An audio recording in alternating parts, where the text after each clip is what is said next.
I'm suing my best friend because we got into an incident July 31st of 2017. Quentin was intoxicated and he has a CCW and his gun accidentally went off because he was intoxicated and he shot himself and shot me. What was the result? The result of it, the bullet hit me in my arm. It shattered my ulnar bone. So I have a metal plate and 7 screws inside of my arm just for the bone to grow back properly. I also had 80% of nerve damage, and the doctors told me I would never have my feeling or my movement back in my hand for the rest of my life. You giving him a break, obviously, in terms of you're not trying to sue him for 50, 100,000, couple 100,000, because that's what she can get out of here. She got permanent damage. Permanent nerve damage. She probably can get more than that. And you can dismiss this, and depending on how much y'all friends in the future, you know, that's what you would get. And perhaps from his insurance company, if you are, where did it occur? It occurred inside of his vehicle. Oh yeah, you can probably get auto insurance to pay that claim against him, I suspect. But you might want to dismiss this today and give it a shot at least his insurance, because you could win up to hundreds of thousands, perhaps millions of dollars.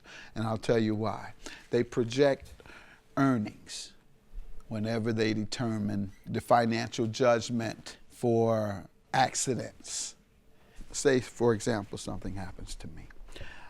Say, whatever the case, I can't speak anymore because of what someone has done wrong, being negligent. Well, I'm gonna get a lot of money because that's what I use as my profession, is speaking. If it was my arm, I might get less. They'll say, okay, Judge, you can still make the same amount of money from now until you retire. But if it's something where I can't speak anymore, then I've lost my entire opportunity to make a high-level living, because that's how I make a high-level living, using my mouth. Correct. So everybody needs their arm, and there's no telling what job you might get in the future. Will you be able to write in the future? I can't write, Your Honor. Will you ever be able to? Before the surgery, it was basically like a lose-lose situation. I would either live the rest of my life with no feeling in my right hand and no movement in my right hand because I can't move my wrist and 3 fingers can't bend, so I can't even make a fist. Can't write, I can't do anything. And my right hand is my dominant hand. Right. If I did have the surgery, then I would just live the rest of my life with no feeling, but at some point I would be able to move it.